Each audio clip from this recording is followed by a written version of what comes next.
lagi masih di Hidup Sehat. Nah, seperti janji saya tadi kita sudah membuka layanan interaktif ya pemirsa untuk konsultasi mengenai ramuan herbal yang bisa membantu menuruni atau mengatasi hipertensi. Seperti Viti tadi ya pemirsa sudah kita lihat bahwa tanaman herbal itu bisa membantu. Nah, sepertinya sudah ada kering-kering nih Syahda. Nah, pas banget nih Zi, sudah ada yang menelpon.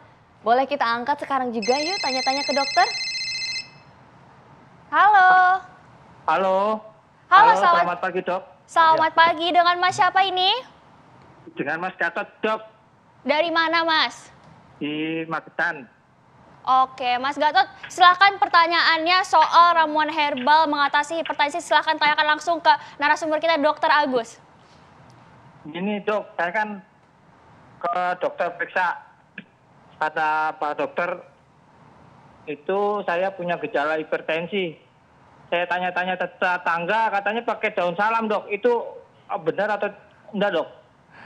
Oke, gimana tuh dokter? Silakan dijawab aja. Ini sudah ada daun salam ya di sini Syahda. Kebetulan di depan kita udah ada daun salam ya Zi ya. Iya, baik. Jadi begini Pak, memang secara penelitian bahwa ternyata memang daun salam memiliki efek menurunkan tekanan darah. Ini daun salamnya ini, ya, daun salam.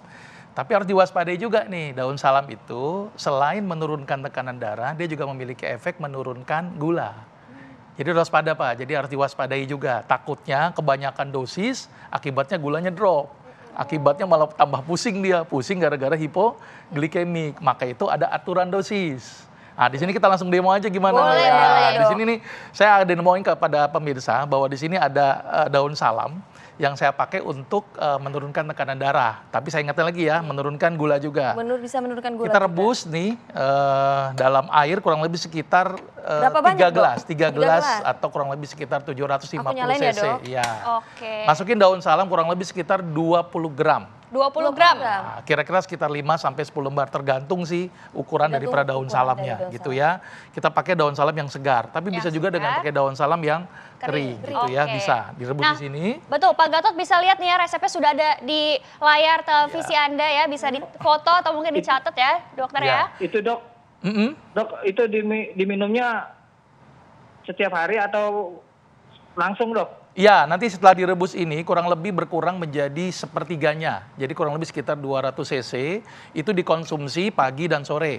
Tapi saya ingatkan lagi, hati-hati juga Pak dengan obat hipertensi yang dikonsumsi. Jadi kalau misalnya mengkombinasi dengan tanaman obat, harus dikurangi dosisnya. Jadi nggak sembarangan. Takutnya nanti drop tensinya. Misalnya Bapak konsumsi misalnya amlodipin, misalnya 10 mg, mungkin bisa dikurangi menjadi 5 mg dikombinasi dengan daun salam. Sambil Bapak cek tensinya. Kalau ternyata tidak mengalami penurunan, mungkin bisa ditambahkan dosis dari daun salamnya. Jadi sekali lagi, tapi jangan dibarengin dengan obat dokternya, diselisihkan gitu ya. Diselisihkan. Kira-kira berapa lama tuh dok jedanya? Sekitar 1 sampai 2 jam untuk selisih. Ya. Diminumnya berapa gelas nih dok sehari? Jadi tadi setelah direbus 3 gelas menjadi 1 gelas, dikonsumsinya 2 kali. Pagi sama sore. Nah, pas sorenya tinggal nambahin air saja, 3 gelas menjadi 1 gelas. Tapi sekali lagi kita harus melihat tensinya ya. Takutnya tidak berespon atau takutnya malah drop. Jadi kalau mau dikombinasi dengan obat dokter harus diselisihkan dan dilihat tensinya. Dikurangi salah satu atau dinaikkan salah satu. Oke, Pak Gatot gimana Pak? Sudah jelaskah informasi dari dokter? Kalau misalnya ini dok, kalau dilalap gitu boleh dok? Nah, kalau lalapan ini nanti ada lalapan lagi nih, versi lalapan gitu ya. Ada versi lainnya. Di sini ada lalapan pegagan yang disebut dengan antanan, itu dia lalap Pak. Atau di blender, timun sama seledri. Berarti kalau daun salam ini direbus aja ya dok ya? Kalau di salam direbus, kalau dilalap repot ini, keras. Oh direbus daun salam. Iya. Nah dokter, tadi kan dokter bilang tadi udah bisa menurunkan tekanan darah ya. Ya. Jadi yang aman berapa banyak? 2 gelas aja sehari? Ya, jadi atau tadi, ada boleh tambah lagi dok? Ya, jadi kurang lebih 20 gram atau sekitar 5 sampai 10 lembar direbus 3 gelas menjadi 1 gelas, tapi dilihat tensinya sekali lagi. Kalau memang tidak berespon bisa dinaikkan dosis.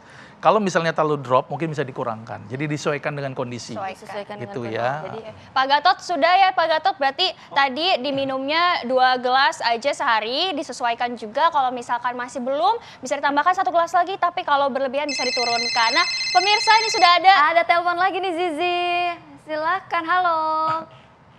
Halo, selamat pagi. Pagi, dengan siapa Pak? Dengan Ibu Yanti, Mbak. Oh Ibu, dengan Ibu Yanti dari mana Ibu? Dari Bekasi. Dari Bekasi. Bekasi. Apa Oke Ibu, keluhan? pertanyaannya silahkan langsung saja. Ya, pagi Dokter Agus. Ya, pagi Ibu. Ya, Dok, suami saya kan punya riwayat hipertensi. Berapa hari terakhir ini, Dok, sering keliengan, Ya. tapi nggak ada gejala pusing, mual atau apapun gitu, Dok, termasuk keringatan. Konsumsi amlodipin setiap hari 5 mili. Nah, kemarin saya sempat konsul lagi ke dokter, dinaikin dokter 10 mili, tapi sampai hari ini masih sering keliengan, Dok, dan nggak ada gejala itu. Kira-kira kalau dengan ramuan herbal atau dengan tadi yang dokter sampaikan ya, treatmentnya apa ya, Dok, yang pas buat suami saya, Dok, usia ini dengan kondisi demikian, karena nggak ada gejala sama sekali, Dok. Baik, setelah tadi Oke. dinaikkan gimana? Dosisnya Dokter turun ini nggak tuh? tapi Kita jangan jawab dulu, karena kita akan bahas ya pemirsa lebih dalam lagi, karena segmen kita hari ini saat ini terbatas, dan Bu Yanti nanti bisa konsultasi lagi setelah segmen yang satu. segmen berikut ini.